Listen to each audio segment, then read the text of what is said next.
Students good morning எல்லாருக்குமே. சரியா? Okay. Students, நம்ம இன்னைக்கு பார்க்க போறது பாத்தீங்களா இருந்தா 13ஆம் பாடத்துல சரியா மரத்தரப்படத்தில் சம்மந்தப்படுத்தி நாங்க பார்க்க போறோம். ஓகே, என் வாய்ஸ் கிளியரா கேக்குதா உங்களுக்கு? ஓ சார்.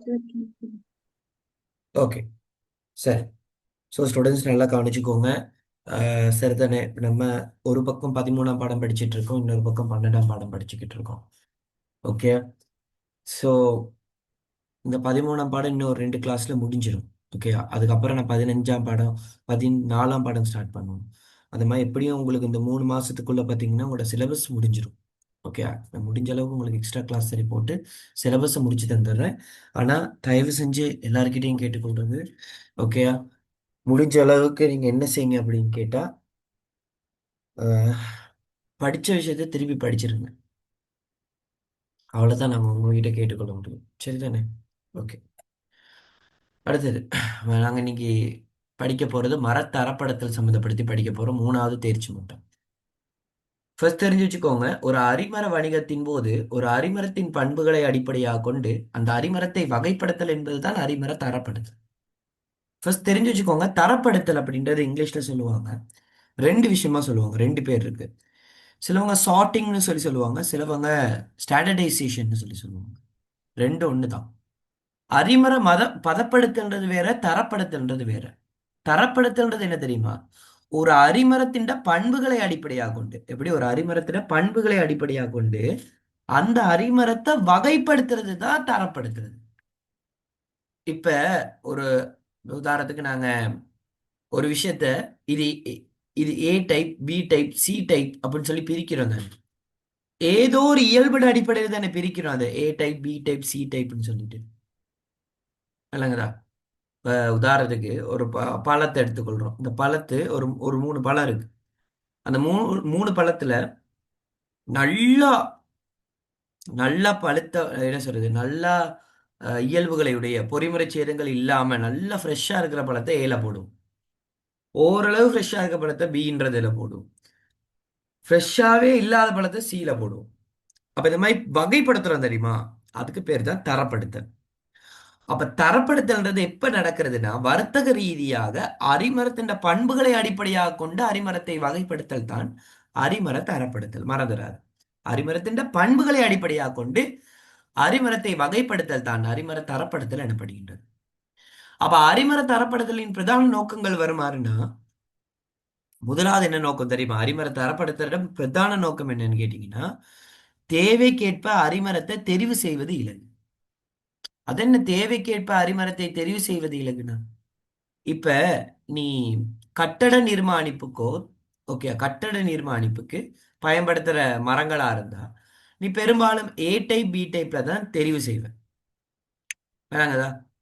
இதுவே பாத்தீங்களா இருந்துச்சுன்னா சரிதானே. விறகுக்கு எடுக்கிற மரம்னா, விறகுக்கு எடுக்கிற அரிமரமா இருந்தா சி டைப்லயும் கீழே உள்ள, எப்படி சி டைப்லயும் அதி கீழே உள்ள ஒரு மரத்தை தான் நீ தெரிவு செய்வ. இப்ப நான் சொல்லுவேன் ஒரு அரிமரத்தை எப்படி தரப்படுத்துறாங்கன்றதை நான் இப்ப சொல்லுவேன் உனக்கு. விளங்குதா? அப்ப இதுல உனக்கு தெரிஞ்சிருக்கணும் என்னன்னா, அரிமர தரப்படுத்தல் அப்படின்றது என்னதுன்னு கேட்டீங்களா இருந்தா, தேவைக்கேற்ப அரிமரத்தை தெரிவு செய்தல் என்பதுதான் அரிமர தரப்படுத்தல். சரிதானே? சரி, அதாவது அரிமரத்தின் பண்புகளை அடிப்படையாக கொண்டு அரிமரத்தை வகைப்படுத்தல் தான் அரிமர தரப்படுத்தல். அரிமர தரப்படுத்தல் பிரதான நோக்கம் கேட்டாங்களா இருந்தா, தேவைக்கேற்ப அரிமரத்தை தெரிவு செய்வது இலகு. எங்களோட தேவைக்கு ஏத்த மாதிரி அரிமரத்தை எங்களால தெரிவு செஞ்சு கொள்ள முடியும், முதலாவது. 2வது, இதுவும் முக்கியமான விஷயம், யதார்த்த ரீதியான விற்பனை விலையை தீர்மானித்தல். அதான யதார்த்த ரீதியான விற்பனை விலைன்றது. இப்போ ஒரு அரிமரத்தை நீ வகைப்படுத்தலன்னு வச்சுக்கோ, சரியா? எல்லா அரிமரத்தையும் ஒரே விலையில கொடுப்பியா?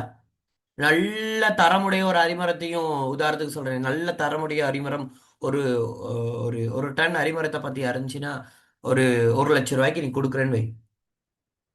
விலை குறைவான அரிமரத்தை, விலைனா தரம் குறைவான அரிமரத்தை நீ 1,00,000த்துக்கு கொடுக்கறது உனக்கு லாபமா இருக்குமான்னு கேட்குறேன். லாபமா இருக்குமான்னு கேட்குறேன். இல்ல. அப்ப யதார்த்த ரீதியான விற்பனை விலையை நீ தீர்மானிக்கிறதுக்காக தான் அந்த அரிமர தரப்படுத்தலை மேற்கொள்ற. அடுத்தது, அரிமர களஞ்சிய சாலைகளில் பெறுமதி மிக்க இடவசதி வீண்வரையமாவதை தவிர்த்தல். உதாரணத்துக்கு சொல்றேன், உங்ககிட்ட ஒரு களஞ்சிய சாலை இருக்கு. அதுல சரியா, உங்ககிட்ட ஒரு களஞ்சிய சாலை இருக்கு. இப்போ உனக்கிட்ட 10 டன் நல்ல அரிமரம் ஒண்ணு இருக்கு. நல்ல பெருமதி மிக்க கேள்விகள் அதிகமாக உள்ள அரிமரம் இருக்கு. 10 டன் அரிமரம் இருக்கு. அதே மாதிரி விறகு வகைகளுக்கு பயன்படுத்துற ஒரு 5 டன் அரிமரம் இருக்கு. இப்ப நான் கேட்கிறேன், உன்கிட்ட ஒரு களஞ்சிய சாலை தான் இருக்கு. அந்த ஒரு களஞ்சிய சாலையில பத்தியா இருந்தா 10 டன் அரிமரம் தான் களஞ்சியப்படுத்தலாம்னு வச்சுக்கோ.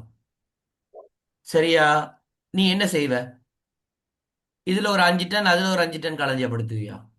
இல்லாட்டி நல்ல அரிமரத்துல 10 டன் தான் இருக்கு, அந்த 10 டன்னையும் களஞ்சியப்படுத்துவியா? நான் சொல்ற நல்ல கேள்வி இருக்கிற விளங்குதா? 10 டன். ஓ, அதாவது என்கிட்ட ஒரு களஞ்சிய சாலை இருக்கு. அந்த களஞ்சிய சாலையில பத்தியா இருந்துச்சுன்னா 10 டன் அரிமரம் தான் களஞ்சியப்படுத்தலாம்னு வச்சுக்கோ. 10 டன் அரிமரம்னு வச்சுக்கோ. ஓகே, 10 டன் அரிமரம் தான் களஞ்சியப்படுத்தலாம்னு வச்சுக்கோ.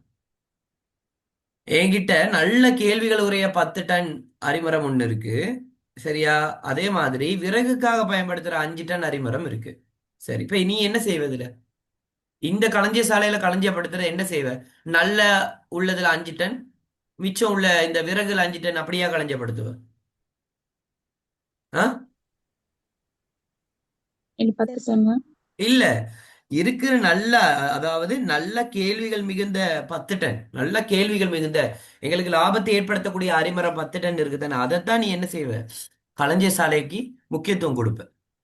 நீ இந்த விறகுக்கு பயன்படுத்துறதை கொண்டு போய் அடுக்கி வச்சியா இருந்தா இங்க என்ன நடக்கும்? இங்க என்ன நடக்கும்? அதிக கேள்வி வாய்ந்த அரிமரத்தை நீ என்ன செய்ய வேண்டி ஏற்படும்? வெளியில வைக்க வேண்டி வரும். அதுதான் அரிமர களஞ்சிய சாலையில பெருமதி மிக்க இடவசதி வீண்விரயமாவதை தவிர்த்து. அப்ப இது எதன் அடிப்படையில துணியிரும்? அந்த அரிமரத்தை தரப்படுத்தினாதான் எங்களுக்கு அது எப்படிப்பட்ட அரிமரம்னு தெரிஞ்சுக்கொள்ளும். அப்ப அரிமரத்தை தரப்படுத்தும் போதுதான் அரிமர களஞ்சிய சாலைகளில் பெருமதி மிக்க இடவசதி வீண்விரயமாவதை தவிர்க்க முடியும் எங்களுக்கு. அப்படி என்ன சொல்றது, தரப்படுத்தாம இருந்தோம்னா எல்லா அரிமரத்தையும் கொண்டு போயிட்டு நாங்க எதுல வச்சிருப்போம்? ஒரு களஞ்சிய சாலையில களஞ்சியப்படுத்துவோம். அப்ப அதுல பெருமதி மிக்க அரிமரமும் ஒரே இடத்துல தான் இருக்கும், பெருமதி குறைவான அரிமரமும் ஒரே இடத்துல தான் இருக்கும். அப்ப என்ன நடக்குது அந்த இடத்துல? தேவையில்லாம பெருமதி இல்லாத ஒண்ணு கொண்டு போயிட்டு நீ களஞ்சிய சாலையில வைக்கிற. கிட்டத்துல எங்கட தெரிஞ்ச ஒரு சார் ஒருத்தருக்கு நடந்துச்சு. அவர் அந்த கருவாடு பிசினஸ் செய்யறாரு. விளங்குதா? அவருக்கு இப்ப கருவாடை பாத்தீங்கன்னா ஸ்டாக் பண்ணி வைக்கிறதுக்கு கூல் ரூம் ஒன்று இருக்கு. கருவாடை கூல் ரூம்ல தானே ஸ்டாக் பண்ணி வைப்பாங்கம்மா, கருவாடு எல்லாமே. அப்ப இந்த கருவாடை பாத்தீங்களா இருந்துச்சுன்னா அவர் ஸ்டாக் பண்ணி வைக்கிறதுக்கு மாசி அது கருவாடு அது எல்லாமே பாத்தீங்களா ஸ்டாக் பண்ணி வைக்கிற கூல் ரூம்னு இருக்கு. அந்த கூல் ரூம்ல பாத்தீங்கன்னா இத்தனை குறிப்பிட்ட டன் கணக்குல தான், பாத்தீங்கன்னா கிலோ கணக்குல தான் இத்தனை பெட்டி தான் அடுக்கி வைக்கலான்னு இருக்கு. அவர் என்ன செஞ்சார் அப்படின்னு கேட்டீங்களா இருந்தா, இவர் புதுசா வந்த பெட்டியை என்ன செஞ்சாருன்னா, அந்த பழைய பெட்டியை அகற்றுறதுக்கு ஒரு 2 நாள் எடுக்கும்னு சொல்லி புதுசா வந்த பெட்டியை என்ன செஞ்சார், வெளியில காய வச்சு வெளியில வச்சார். கூல் ரூம்ல எல்லாம் வெளியில ஒரு நாள் இருக்கும், பிரச்சனை இல்ல. அப்ப வெளியில வச்சார். நாளைக்கு அடுத்த நாள் காலையில செய்வோம் அப்படின்னு சொல்லிட்டு. அடுத்த நாள் காலையில பெஞ்ச அந்த மழை, சரியா, அங்க இருந்து அந்த கூல் ரூம் பெட்டி எடுக்க முடியாம கிட்டத்தட்ட அதுல ஒரு 50 பெட்டியில என்னமோ 10 பெட்டி போயிருச்சு. 10 பெட்டி ஈரமாயிருச்சு. கீழே உள்ள 10 பெட்டி ஏன் தண்ணி நிரம்பிருச்சு டக்குன்னு அந்த இடத்துல. விளங்குதா? இப்ப இந்த இடத்துல என்ன அவர் செஞ்ச பீல என்னது? அவர் என்ன செஞ்சிருக்கணும் அப்படின்னா, உள்ளுக்குள்ள இதுல பாத்தீங்கன்னா பழைய கருவாடு பெட்டி என்னமோ அடுக்கி வச்சிருப்பாங்க. அதுல இருந்து அவர் என்ன செஞ்சிருக்கணும், அந்த இடத்துல அவங்க அதை ரிமூவ் பண்ணிட்டு இங்க உள்ள புதுசா வந்ததை அவர் உள்ளுக்கு அடிக்கிருக்கு. அவர் என்ன செஞ்சாரு, சரி நாளைக்கு செய்வோம். விளங்குதா? பிரச்சனை வரா, மழை எல்லாம் வரான்னு அவருக்கு எப்படி தெரியும்? அப்ப இந்த மாதிரி விஷயம் இருக்கு. அப்ப உங்களுக்கு இதுல சொல்ல வர்றது என்னதுன்னா, ஒரு அரிமரத்தை தரப்படுத்துற மாதிரி எந்த உற்பத்தியிலையும் தரப்படுத்தல்ன்றது இருக்குமா? விளங்குதா? இல்லாம இல்ல. எல்லாத்துலயும் தரப்படுத்தல்ன்ற ஒரு விஷயம் இருக்கு. விளங்குதா? அப்ப அந்த தரப்படுத்தினா தாம எங்களுக்கு தெரியும். உதாரணத்துக்கு கூட நாங்க நாங்க படிச்சு கொடுக்குற நேரம், இப்ப நல்ல பிள்ளைக்கு, நல்லா படிக்கிற பிள்ளைக்கு ஒரு மாதிரி, படிக்காத பிள்ளைக்கு ஒரு மாதிரி, இடையில படிக்கிற ஒரு பிள்ளைக்கு ஒரு மாதிரி நாங்க டீச் பண்றது இல்ல. நாங்க அந்த டீச்சிங்கை பொறுத்த வரைக்கும் நாங்க எல்லாருக்கும் பொதுவா பண்றோம். விளங்குதா? ஆனா கொடுக்குற ட்ரைனிங் எப்படி இருக்கணும்? ஒருத்தங்களை கோச் பண்றோம்னா அவங்களுக்கு ட்ரைனிங் எப்படி இருக்கும்னு நினைக்கிறேன். சுயமா யோசிச்சு செய்யக்கூடிய ஒரு புள்ள இருந்தாலா வந்துருவா. அவ எப்படியா செஞ்சு பாஸ் பண்ணிடுவான்னு வச்சுக்கோவேன். ஆனா அந்த பார்டர் லெவல்ல இருக்கிற பிள்ளைக்கு நாங்க கூடுதலா என்ன கொடுக்கணும்? ட்ரைனிங் கொடுக்கணும். அந்த பார்டர் லெவல்ல இருக்கிற பிள்ளை யாரை இனம் காணணும்? டீச்சர்ஸ் மாதிரி இனம் காணணும். விளங்குதா? ஆனா பிரிக்க கூடாது அவங்கள. எல்லாத்துலயும் பிரிச்சு பிரிச்சு உட்கார வைக்க கூடாது, ஆனா இனங்காணணும். அது பார்டர்ல இருக்கிற புள்ள அது, அதுக்கு இன்னும் கொஞ்சம் ஸ்பெஷலா ட்ரைனிங் கொடுக்கணும். இப்ப இந்த மாதிரி விஷயங்கள் எல்லாமே தரப்படுத்துறதான் முடியும். அவ மறந்துடாத, அரிமர தரப்படுத்தல்னா என்னன்னு ஞாபகம் வச்சுக்கோ. அரிமரத்தின் பண்புகளை அடிப்படையாக கொண்டு அரிமரத்தை வகைப்படுத்தல் அரிமர தரப்படுத்தல் எனப்படுகின்றது. அப்ப சொல்ல, அரிமர தரப்படுத்தல் பிரதான நோக்கம் என்னது? அரிமர தரப்படுத்தல் பிரதான நோக்கம் என்னது? தேவைக்கேற்ப அரிமரத்தை தெரிவு தேவைக்கேற்ப செய்வது. நான் தெரிவு செய்து கொடுக்கிறது. ம். அடுத்தது. விற்பனை விற்பனை விலையை விற்பனை விலையை தீர்மானம். ஓகே, அடுத்தது. பெறுமதிமிக்க இடவசதியை வீண்விரயமாவதை தவிர்த்து. ஓகே, பெருமதி மிக்க இடவசதி வீண் விரயமாவதை தவிர்த்து, அவ்வளவுதான்.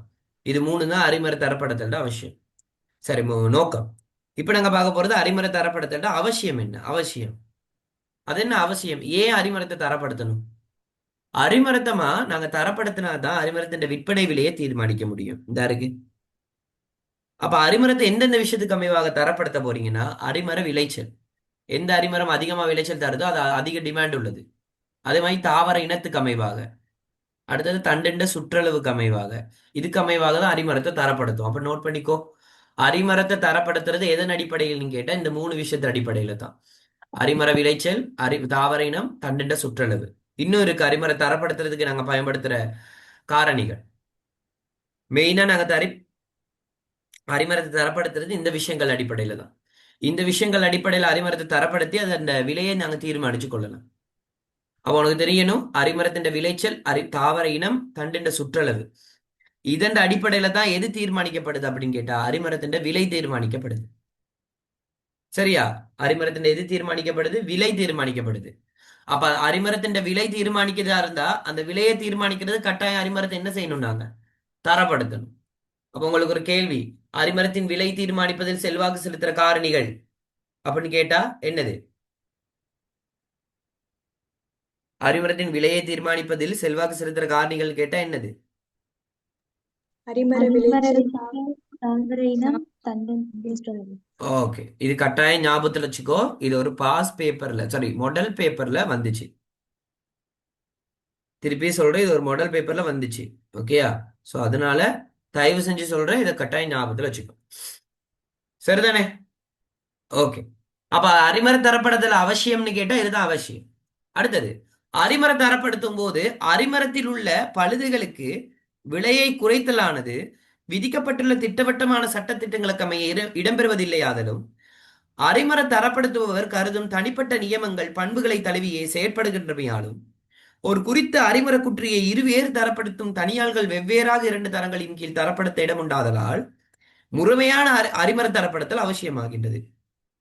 சரி, இதுல உனக்கு புரியாது. இப்ப நான் வாசிச்சிருக்கிறது புரியாது. இப்ப நான் விலகப்படுத்துறேன்னு கவனிச்சுக்கோ. சரியா? ஏ என்ற ஒரு அரிமர வியாபாரி இருக்காருன்னு வச்சுக்கோ. பி என்ற ஒரு அரிமர வியாபாரி இருக்காருன்னு வச்சுக்கோ. ஒரு அரிமர இது இருக்குன்னு வச்சுக்கோ. ஒரு அரிமரம் இருக்கு. ஓகேயா? அதே அரிமரம் தான் பி கிட்டயும் இருக்குன்னு வச்சுக்கோ. இப்ப நான் கேக்குறேன், இதுல பழுதுகள் இருக்கிற மாதிரியே இதுலயும் அதே மாதிரி பழுதுகள் தான் இருக்குன்னு வச்சுக்கோ. பழுதுகள் பழுதுகள் பழுதுன்னா ஒரு டேமேஜ். ஓகே, அரிமரத்துல ஒரு டேமேஜ் இருக்கு. அது என்ன பழுதுகள் அதெல்லாம் நான் சொல்லி தரேன் உனக்கு. இப்ப நான் கேக்குறேன், இப்ப நான் போறேன். சரியா? முதலாவது இவர்கிட்ட போறேன், ஏ கிட்ட. அண்ணே, இந்த அரிமரம் ஒரு டன் எவ்வளவு அண்ணே அப்படின்னு சொன்னோன்னே ஏ சொல்றாரு பாத்தீங்களா இருந்தா, தம்பி உங்களுக்காக நான் கொடுக்குறேன். ஒரு டன் பாத்தீங்கன்னா, ஒரு டன் ஒரு டன் அரிமரத்தை பாத்தீங்கன்னா 1,00,000 ரூபாய்க்கு கொடுக்குறேன் தம்பி. நீங்க தெரிஞ்சவரா போயிட்டீங்க. 1,00,000 ரூபாய்க்கு நான் கொடுக்குறேன். ஏன் தம்பி 1,00,000 ரூபாய் கொடுக்குறேன்னா சொல்றாரு, சின்ன டேமேஜ் ஒன்று இருக்கு தம்பி. அவ்வளவுதான், அதெல்லாம் கணக்கெடுக்க தேவையில்லைன்னு சொல்றாரு. ஓகே, நான் இதுக்கு என்ன செய்வேன்? விலையை செக் பண்றதுக்கு யார்கிட்ட போறேன்? பி கிட்டையும் போறேன். பி சொல்றான், அவன் சொல்றான் என்ன விஷயம்னு கேட்டீங்கன்னா, அண்ணே இது இந்த மாதிரி அரைமரை கட்டை. சரியா? இதுல ஒரு டேமேஜ் ஒன்று இருக்குண்ணே. இது எப்படியுமே பெருசா விலை போகாது. இதை நான் உங்களுக்கு ஒரு 75,000 ரூபாய்க்கு வாங்கி தாரேன்னு சொல்றான். சரி, இப்ப இதுல ஏன் டிஃபரன்ஸ் ஆகுதுன்னு நினைக்கிறேன்? ஏன் டிஃபரன்ஸ் ஆகுது? அந்த அரிமரத்தை விற்பனை செய்பவர் இருக்காரு தானே, அவர் என்ன செய்யறாருன்னாமா அவருக்கு ஏத்த மாதிரி அவரோட விலைய சொல்றாரு. விளங்குதா? அவருக்கு ஏத்த மாதிரி அவர்கிட்ட விலைய சொல்றாரு. விளங்குதா? உதாரணத்துக்கு இந்த அரிமரத்தின் விலை பாத்தீங்களா, ஒரு 40,000 தான் இருக்குன்னு வச்சுக்கோங்க. உண்மையான காஸ்ட் 40,000ன்னு வச்சுக்கோங்க. ஏன்றவருக்கு 60,000 லாபம் இருக்கு, பின்றவருக்கு பத்தியா இருந்துச்சுன்னா 35,000 லாபம் இருக்கு. ஆனா லாபம் இருக்கு, ரெண்டு பேருக்கு லாபம் இல்லாம கொடுக்க மாட்டாங்க, லாபம் இருக்கு. ஆனா ரெண்டு அரிமரத்தையும் வெவ்வேறு விலைகள்ல கொடுக்குறாங்க. ஏன்னு தெரியுமா? ஆ இங்கேயும் அரிமரத்துல பழுது இருக்கு, இங்கேயும் அரிமரத்துல பழுது இருக்கு. அப்ப ரெண்டு பேரும் இந்த பழுதுக்காக விலையை குறைக்கிறாங்க. இவர் என்ன செய்யறாரு அப்படின்னா, சாதாரணமா விற்கிற விலையை விட உண்மையான யதார்த்த ரீதியான விற்பனை விலையை சொல்றாருன்னு வச்சுக்கோ. இவர் என்ன சொல்றாருன்னா, எப்படியும் வந்தவன் கேன பயலா தான் இருப்பான், கண்ணாடி வேற போட்டிருக்கான், அதனால இவனை கொஞ்சம் வச்சு விற்கலாம் அப்படின்னு சொல்லிட்டு ஓவரா கதைப்பானுங்க. சரியா? ஓகே. இப்ப இந்த இடத்துல விளங்குதா இந்த என்ன விஷயம்னு சொல்லி? ஒரு முறைமையான அரிமர தரப்படுத்தல்ன்றது இல்லம்மா. விளங்குதா? உதாரணத்துக்கு சொல்றேனே, இப்ப அதிகபட்ச இப்ப ஒரு ஆங்கர்மா அதிகபட்ச சில்லறை விலை இவ்வளவுதான் விற்கணும்னா இவ்வளவுதான் விற்கணும், அதுக்கு மேலேயோ கீழேயோ விற்க கூடாது. விளங்குதா? சோ இது யாரு தீர்மானிச்சது? கவர்மெண்ட். அதே மாதிரி தான் தண்ணி போத்தல். இப்ப இந்த கொஞ்ச நாளா பாத்தீங்களா இருந்தா பாரு, எவ்வளவு கோடிக்கணக்கா ஆட்டையை போடுறோன்னு விட்டுறானுங்க. அந்த தண்ணி போத்தல்ல ஒரு 10 ரூபா கூட வச்சு விற்கிறவன பிடிக்கிறானுங்க இப்ப. விளங்குதா? இல்ல பிடிக்கணும், கட்டாயம் பிடிக்கணும். அது செஞ்ச ஒரு நல்ல காரியம். இப்போக்குள்ள நல்ல அந்த அனுர செஞ்ச நிறைய நல்ல காரியத்துல இது உண்டு. விளங்குதா? அந்த தண்ணி போத்தலுக்கு விற்பானுங்க தெரியுமா, 20 ரூபா 40 ரூபா கூட வச்சு. அவனுங்களை பிடிக்கணும் கட்டாயம். சரியா? ஒரு சாதாரண தாகத்துக்கு தண்ணிக்கு மத்ததுக்கு நீ வச்சுக்கோ, பிரச்சனை இல்லை. ஆனா தண்ணி போத்தலுக்கு வைப்பானுங்க தெரியுமா, 20 ரூபா 30 ரூபா வைப்பானுங்க. அவனுங்களை பிடிக்கிறானுங்க. சோ இதுல பிரச்சனை என்ன விஷயம்னாமா, ஒரு முழுமையான அரிமர தரப்படுத்தல்ன்றது அவசியம். விளங்குதா? அந்த அரிமர தரப்படுத்தல் இருந்தா மட்டும்தான், சரியா, அரிமரங்களுக்கான விற்பனை விலையமா சரியா நாங்க தீர்மானிக்க முடியும், சரியா தீர்மானிக்க முடியும். இந்த மாதிரி பழுதுகள் இருந்தா இவ்வளவுதான் குறைக்கணும் அரிமரத்துல. விளங்குதா? சோ அந்த முறையான அரிமர தரப்படுத்தல் இருந்தா மட்டும்தான் நாங்க அரிமரத்தின் விலையை தீர்மானிச்சு அந்த அரிமரத்தை என்ன செய்ய முடியும் கேட்டீங்களா இருந்துச்சுன்னா, என்ன சொல்றது, அந்த அரிமரத்தை பார்த்தீங்களா இருந்தா எங்களால ஏற்றுமதி செய்யவும் முடியும், அதே மாதிரி சரியான விலையில மக்களுக்கு கொடுக்கவும் முடியும். அப்ப அரிமர தரப்படுத்துன்றது கட்டாயம் அவசியம், அது மறந்துடாத. எதுக்காக? அரிமரத்தின் விலையை தீர்மானிக்கிறதுக்காக. சரிதானே? அப்ப இந்த அரிமரத்தின் விலையை தீர்மானிக்கிற நேரம் அரிமரத்தில் உள்ள பழுதுகளோ அரிமரத்தின் பண்புகளோ கவனத்தில் கொள்றது இல்லையா? எப்படி? நல்லா கவனிச்சுக்கோ. அரிமரத்தின் விலையை தீர்மானிக்கிற நேரம் அரிமரத்தில் உள்ள பழுதுகளோ அரிமரத்தின் பண்புகளோ இப்ப கவனத்தில் கொள்றது இல்லையா?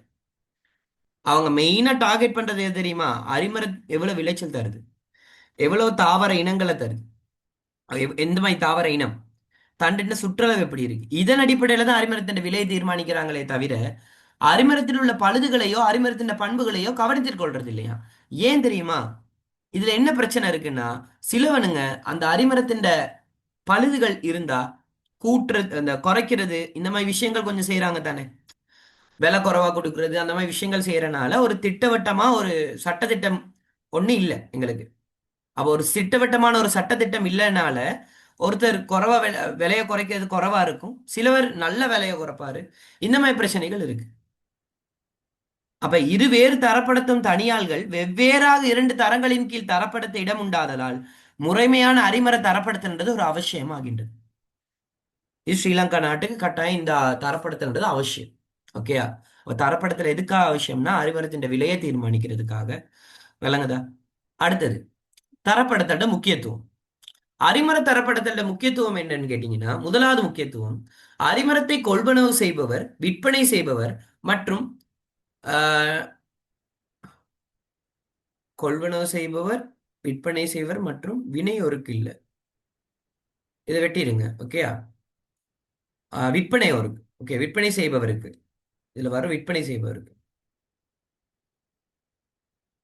ஓகே, விற்பனை செய்பவர் தான் 2 தடவை வந்துருச்சு. விற்பனை செய்பவருக்கு தமது முகாமைத்துவ செயற்பாடுகளை திட்டமிட்டுக் கொள்வதற்கும் நடைமுறைப்படுத்துவதற்கும் இலகுவாதல். இதுல கீவேர்டு இப்ப நான் அண்டர்லைன் பண்றதுதான் கீவேர்டு.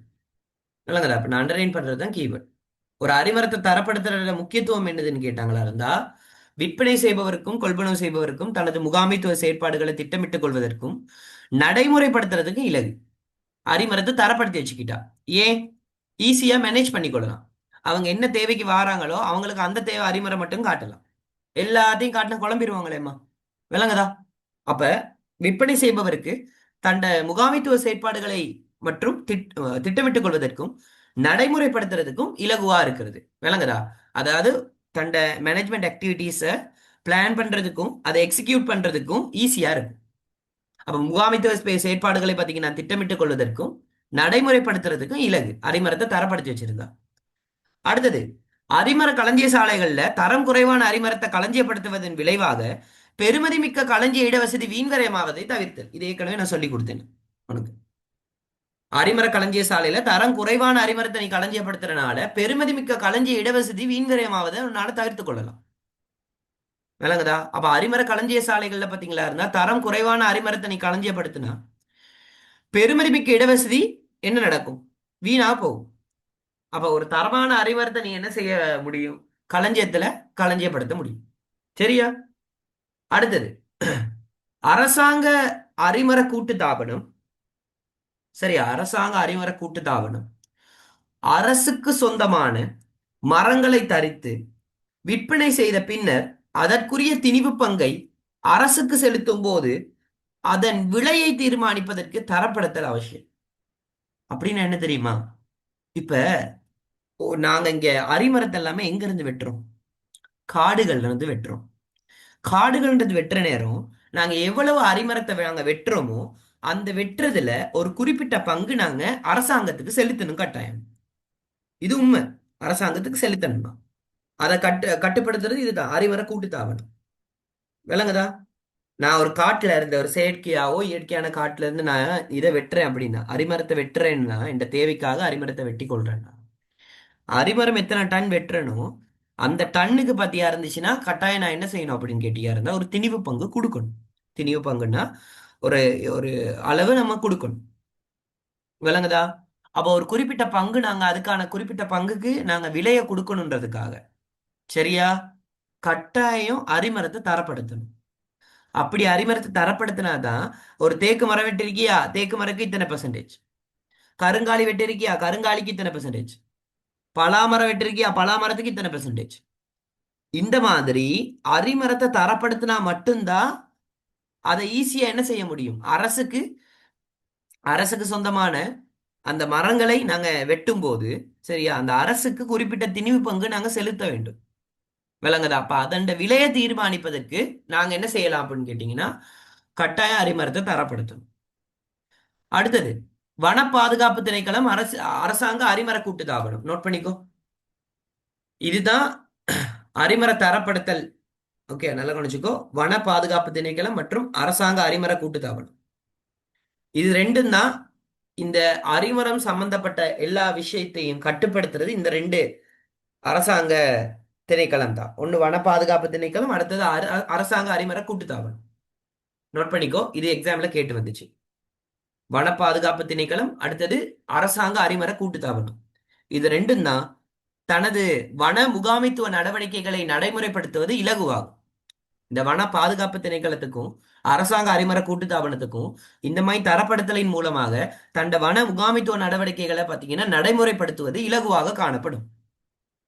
அவங்க அப்ப ஈஸியா ஒரு ஒரு ஒரு மரத்துக்கு ஒரு விலையும் இன்னொரு மரத்துக்கு இன்னொரு விலையும், விலை குறைவான மரத்துக்கு பார்த்தீங்களா இருந்துச்சுன்னா அதுக்கு விலையை தீர்மானிக்கிறதுக்கு கட்டாயம் என்ன செய்யணும்? அந்த அரிமரத்தை தரப்படுத்தணும். அப்ப திருப்பியும் சொல்றேன், அரிமரத்தை தரப்படுத்தல முக்கியத்துவம் வேற, நோக்கம் வேற. நோக்கம் கேட்டா நீ என்ன எழுதணும்? தேவைக்கேற்ப அரிமரங்களை தெரிவு செய்தல், யதார்த்த ரீதியான விற்பனை விலையை தீர்மானித்தல், அடுத்தது அடுத்தது பெருமதிமிக்க இடவசதி வீண்வரையமாவதை தவிர்த்தல். அடுத்தது அரிமர தரப்படுத்தல முக்கியத்துவம். அரிமர தரப்படுத்தல முக்கியத்துவம் என்னது? விற்பனை செய்பவருக்கு தமது முகாமைத்துவ செயற்பாடுகளை திட்டமிட்டுக் கொள்வதற்கும் நடைமுறைப்படுத்துவதற்கும் இலகு. அடுத்தது பெருமதிமிக்க இடவசதி வீண்வரையமாவதை தவிர்த்தல். அடுத்தது அரிமர கூட்டுத்தாபனம் போன்ற அரசுக்கு சொந்தமான இடத்திலிருந்து நாங்க அரிமரத்தை வெட்டும் போது அந்த அரிமரத்தின் விலையை தீர்மானிப்பதற்கு கட்டாய அரிமர தரப்படுத்தல் அவசியம். அடுத்தது வன பாதுகாப்பு திணைக்களம், அரசாங்க அரிமர கூட்டுத்தாபனம் போன்றவற்றில் வன முகாமைத்துவ நடவடிக்கைகளை நடைமுறைப்படுத்துவது இலகுவாது. ஸோ இதெல்லாமே அரிமர தரப்படுத்தல் முக்கியத்துவம். இதுல உங்களுக்கு கேட்டாங்கன்னா எழுத தெரிஞ்சிருக்குன்னு ஒரு 2 3 பாயிண்ட் தெரிஞ்சு வச்சுக்கோங்க. ஓகே, இது எப்படியுமே ஸ்ட்ரக்சருக்கு தான் உங்களுக்கு கேட்பாங்க. எஸ்ஏக்கு வர்றதுக்கான சான்சஸ் குறைவு தானே.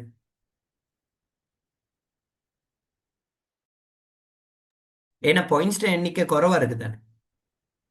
ஓகே, அடுத்தது அரிமர தரப்பண்புகள் தர நியமங்கள். ஓகே, ஸ்டாண்டர்ட்ஸ் மறந்துடாத. அரிமரத்தின் தரப்பண்புகள் மற்றும் தர நியமங்கள் ஸ்டாண்டர்ட்ஸ்.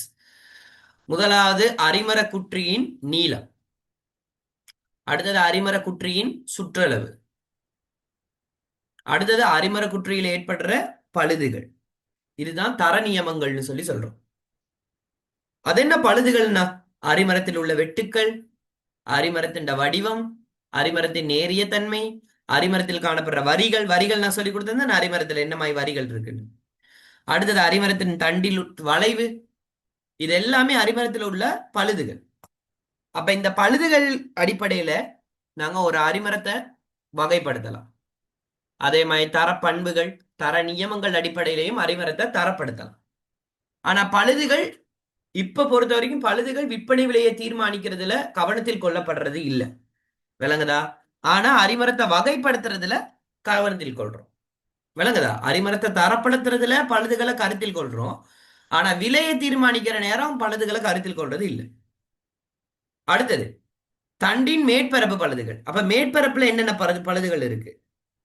உதாரணத்துக்கு முதலாவது நாட்ஸ், முடிச்சுக்கள்னு சொல்லுவாங்க. அடுத்தது முடிச்சுக்களுக்கு இடையான இடைவெளி. நான் காட்டுறேன் முடிச்சுக்கள்னா என்னன்னு சொல்லி காட்டுறேன். ஒரு அரிமரத்தில் உள்ள முடிச்சுக்கள். அடுத்தது முடிச்சுக்களுக்கு இடையிலான இடைவெளி, குண்டூசி முனை அளவு துளைகள், நடுத்தர அளவு துளைகள், வெடிப்புகள், பிளவுகள், தெளிவான இன்பாக். ஓகேயா? சோ இந்த விஷயங்கள் எல்லாமே தண்ட மேற்பரப்பு பழுதுகள். இப்ப நான் காட்டுறேன் உங்களுக்கு போட்டோஸ். ஓகே, ஒவ்வொன்றையும் போட்டோஸ் காட்டுறேன், உங்களுக்கு விளங்கும். அப்ப இதெல்லாமே தண்ட மேற்பரப்பு பழுதுகள். அவ ஃபர்ஸ்ட் ஞாபகம் வச்சுக்கோ, அரிமரத்தின் தரப்பண்புகள் பார்த்தோம் 3. அரிமரத்தின் தரப்பண்புகள் அல்லது தர நியமங்கள்னு கேட்டா 3. ஒன்னு அரிமர குற்றின் தண்டின் நீளம், அடுத்து அரிமர குற்றின் சுற்றளவு, அடுத்தது அரிமர குற்றின் வடிவத்தில் உள்ள பழுதுகள். என்னென்ன பழுதுகள்? வெட்டு, வடிவம், நேரிய தன்மை, வைரம், தண்டின் வளைவுகள். அதே மாதிரி தண்டுல மேற்பரப்புல காணப்படக்கூடிய பழுதுகள். என்னென்ன பழுதுகள் தண்டின் மேற்பரப்புல உள்ளது? முடிச்சுக்கள், நாட்ஸ்ன்னு சொல்லி சொல்லுவோம். அடுத்தது முடிச்சுக்களுக்கு இடையிலான இடைவெளி. விளங்குதா? மொழிகள், மொழிகள்னு சொல்லுவோம். மொழிகள் உங்களுக்கு காட்டலையா? காட்டுனீங்க சார். அதுதான் மொழிகள். ஓகே, மொழிகள் அதான் முடிச்சுக்கள். அந்த முடிச்சுக்கள் அல்லது மொழிகள், அது முடிச்சுக்களுக்கு இடையிலான இடைவெளி. இப்போ ஒரு மொழிகள் இப்படி இருந்துச்சுன்னா அடுத்த மொழிகளுக்கு இடையிலான இடைவெளி. ஓகேயா? இதெல்லாம் தண்டிட்ட மேற்பரப்பு பழுதுகள். அடுத்தது நடுத்தர அளவு துளைகள், குண்டூசி முனை அளவு துளைகள். அப்படின்னா என்னது? சின்ன சின்ன துளைகள் இருக்கும். விளங்குதான்? அதெல்லாமே பாத்தீங்களா இருந்துச்சுன்னா அரிமரத்தில் ஏற்பட்ட பழுதுகள் அதெல்லாமே.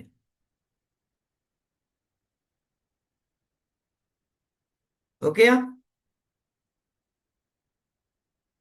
ஜஸ்ட் கொஞ்சம் இருங்க.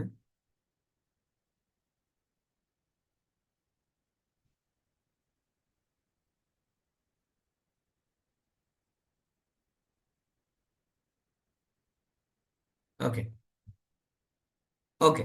அப்ப தண்டின் மேற்பரப்பு பழுதுகள்னு கேட்டீங்கன்னா இதுதான். ஒண்ணு முடிச்சுக்கள், அடுத்தது முடிச்சுக்களுக்கு இடையிலான இடைவெளி, அடுத்தது துளைகள். விளங்குதா? துளைகள்ல பாத்தீங்கன்னா குண்டூசி முனை அளவு துளை ஒண்ணு இருக்கு. அதாவது சின்ன சின்ன ஓட்டைகள் இருக்கும் ஆரிமரத்துல. நீங்க பார்த்தா தெரிஞ்சிருக்கும். சின்ன சின்ன ஓட்டைகள் இருக்கும். அடுத்தது ஓரளவு சைஸ் ஓட்டைகள் இருக்கும். அடுத்தது வெடிப்புகள், பிளவுகள், தெளிவான இம்பாக். இம்பாக் நான் காட்டுறேன் உங்களுக்கு எப்படி இருக்கும். சோ இந்த மாதிரி விஷயங்கள் எல்லாமே மர உரின்னு சொல்லுவோம். இந்த மாதிரி விஷயங்கள் எல்லாமே தண்டிட்ட மேற்பரப்பு பழுதுகள்னு சொல்லுவாங்க. சரியா? அடுத்தது தண்டின் அந்தங்களில் உள்ள பழுதுகள். விளங்குதா? தண்டிட்ட அந்தம், அந்தம்ன்றது முடிவுகள்ல உள்ள பழுதுகள். இது எப்படி இருக்கும்? இப்போ உதாரணத்துக்கு ஒரு அரிமரத்தை இப்படி வச்சிருக்கீங்கன்னா இந்த தண்டிட மேற்பரப்புலனா இதுதான் மேற்பரப்பு, இதுதான் சுத்தி வர உள்ளதுதான் மேற்பரப்பு. தண்டிட அந்தங்கள்னு சொல்றது இதுதான். இந்த 2 பக்கம் தான் அந்தங்கள். இப்ப அந்தங்கள்ல காணப்படுற பழுதுகள்னு கேட்டா அதுதான் நடுப்பகுதி பழுதுகள். வன்வயிறு நடுப்பகுதி பழுதுகள்னா இங்கே ஏற்படுற பழுது. வேறு பழுதுகள், தெளிவான இம்பாக் என்பது எல்லாமே தண்டின் அந்தங்களில் உள்ள பழுதுகள். ஓகே சார், இப்ப நான் காட்டுறேன் உங்களுக்கு, பாருங்க. ஓகேயா? சரி.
இந்த இருக்கு.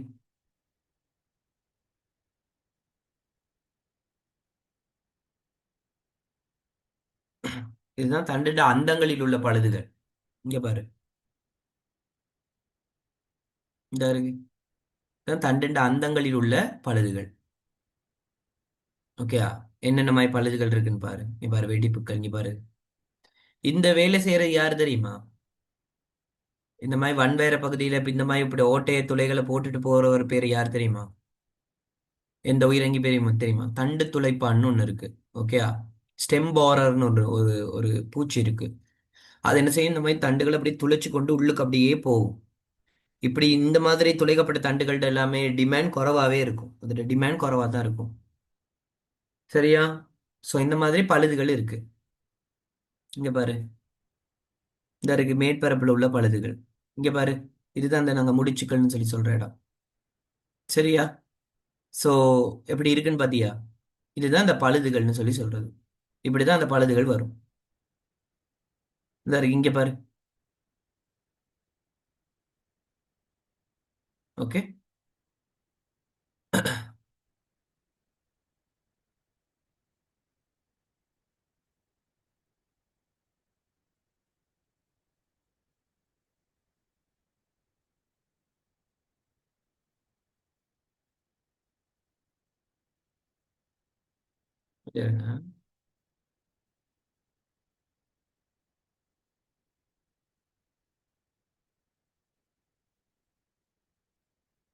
இந்த இருக்கு. இதுதான் அந்த இன்பாக்குன்னு சொல்றது இதுதான். ஓகே, அந்த இப்ப தெளிவான இன்பாக்குன்னு சொல்லி கொடுத்துருக்கு தெரியுமா? இந்த இருக்கு. இதுதான் அந்த இன்பாக். இங்க பாருங்க, இன்பாக்குனாமா இந்த மாதிரி ஆகிறது. விளங்குதாமா? இந்த இருக்கு. இதுதான் அந்த இன்பாக்னு சொல்லுவாங்க. இதெல்லாமே பழுதுகள். ஓகேயா? இது பாத்தீங்கன்னா ரெண்டுக்கும் வரும். மேற்பரப்பு பழுதுகளுக்கும் வரும், அந்தங்களில் உள்ள பழுதுகளுக்கும் வரும். மேற்பரப்பில் உள்ள பழுதுகள் மேற்பரப்புல இந்த மாதிரி அமைப்புகள் காணப்படுறது. இதெல்லாமே அந்தங்களில் உள்ள பழுதுகள். பாத்தியா? புரியுதா? இதுதான் இந்த இன்பாக்னு சொல்லி சொல்றது. ஓகேயா? சரிதானே? ஓகே, பாத்துக்கோ. இந்த மாதிரி அமைப்பு இதான் இன்பாக்னு சொல்லி சொல்லுவாங்க. இங்க பாரு, இதுல எப்படி இருக்குன்னு பத்தியா ஒன்றும். ஓகே. சரி. இப்ப இது எல்லாமே தான் பழுதுகள், மறந்துடாதீங்க. ஓகே. ஓகே. அடுத்தது அடுத்தது இந்த பாடத்துலமா திருப்பியும் சொல்றேன், பெரிய அளவு இந்த செக்ஷன்ல கேள்வி வராது. இந்த மூணாவது தேர்ச்சி மட்டம் இருக்கு தானே, தரப்படுத்தல். இதுல இருந்து பெருசா வராது. பட் வந்தா எங்க எப்ப வரும்னு கேட்டீங்கன்னா, இதுல தான் வரும். என்னது, ஸ்ட்ரக்சர்ல தான் பெரும்பாலும் வந்திருக்கு. விளங்குதா? இது கேள்வி வந்திருக்கு, வேணா நான் செய்யறேன். கேள்விகள் வந்திருக்குது. ஓகேயா? தண்டின் மேற்பரப்பு பழுதுகளுக்கு உதாரணம் கேட்டு வந்திருக்கு. தண்டின் அந்தங்களில் உள்ள பழுதுகளுக்கு உதாரணம் கேட்டு வந்திருக்கு. அரிமரத்தின் தரப்பண்புகள் அல்லது தர நியமங்களை தீர்மானிக்கிற காரணிகளை கேட்டு வந்திருக்கு. சோ கேட்டு வந்திருக்கு, நான் இல்லைன்னு சொல்லல. விளங்குதா? ஆனா இதை போட்டு ரொம்ப குழப்பிக்கொள்ள போகாதீங்க. ஒரு அரிமரம் இருந்தா அந்த அரிமரத்தின் தரப்பண்புகள் என்னென்ன, மேற்பரப்பு பழுதுகள் என்னென்ன, தண்டு அந்தங்களில் உள்ள பழுதுகள் என்னென்னு சொல்லி ஒரு மூணு மூணு உதாரணம் தெரிஞ்சு வச்சுக்கோ. அடுத்தது இது. இதுவும் உங்களுக்கு பெருசா என்ன சொல்றது, பெருசா உங்களுக்கு இது தேவைப்படாது இப்ப நான் சொல்லி கொடுக்க போறது. முதலாவது, மேற்பரப்பு பழுதுகளின் தாக்கத்தை அளந்தறிவதற்காக பயன்படுத்தக்கூடிய அலகுகள். ஓகே, இப்ப நான் சொன்னேன் உங்களுக்கு, இந்த பழுதுகள் இருக்கிறனாலமா அந்த பழுதுகளை என்ன செஞ்சிட்டாங்கன்னா, ஒரு அரிமரத்துல எவ்வளவு பழுதுகள் இருக்குன்ற அடிப்படையில அதை என்ன செஞ்சிட்டாங்கன்னா அதை பிரிக்கிறாங்க. அதுக்கு ஒரு பாயிண்ட்ஸ் ஒன்று கொடுக்குறாங்க. அந்த பாயிண்ட்ஸை வச்சு நாங்க என்ன தீர்மானிக்கலாம், அந்த அரிமரத்தின் டிமாண்டை தீர்மானிச்சு அதனுக்கான விலையை தீர்மானிக்கலாம். முதலாவது, ஒரு அரிமரத்துல உள்ள ஸ்டாண்டர்ட் நோட்ஸ். மொழிகள்னு சொல்லுவாங்க. அது என்ன மொழிகள் அப்படின்னா, நான் ஏற்கனவே காட்டியிருக்கேன் மொழிகள்னா எப்படி இருக்கும்னு சொல்லி. அந்த பிளாக் கலர்ல அப்படியே ஸ்பாட்மா இருக்கும், அதுதான் மொழிகள். இந்த மொழிகள் தண்டுண்ட ஒவ்வொரு 2 மீட்டர் நீளத்திலையுமே 2 to 6 சென்டிமீட்டர் வரையிலான விட்டம் உள்ள ஒரு கணு உள்ளதோடு, அந்த 2 கணுக்களுக்கும் இடையிலான இடைவெளி 1.5 மீட்டரிலும் குறையாததாக உள்ள சந்தர்ப்பத்தில் வழங்கப்படுகின்ற அலகுகள் 2. அப்படின்னா, மேற்படி பழுதுகள தாக்கத்தை அளந்தறியறதுக்காக பயன்படுத்தப்படுற அலகுகள்ல முதலாவது அலகு தான் ஸ்டாண்டர்ட் நோட்ஸ். அப்படின்னா, உனக்கு ஒரு தண்டு இருக்குன்னு வச்சுக்கோ. அந்த தண்டுக்கு நாங்க யூனிட்ஸ் போடுறோம், எத்தனை யூனிட் கொடுக்கலாம் அப்படின்னு போடுறோம்.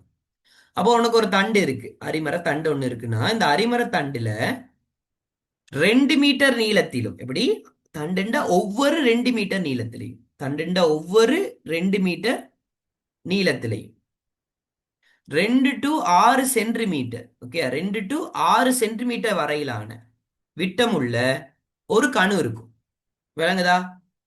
தண்டுண்ட ஒவ்வொரு 2 மீட்டர் நீளத்திலையும் பாத்தீங்களா இருந்துச்சுன்னா அந்த கணுக்கள் இருக்கு தானே, அந்த தண்டுல காணப்படுற கணுக்கள் கணுக்கள் பாத்தீங்களா இருந்தா 2 to 6 சென்டிமீட்டர் வரையிலான விட்டம் உள்ள கணு இருக்கும். அந்த 2 to 6 சென்டிமீட்டர் இடையிலான கணு இருக்கணும். அந்த கணுக்களுக்கு இடையிலான இடைவெளி பாத்தீங்களா எப்படி இருக்கணும்?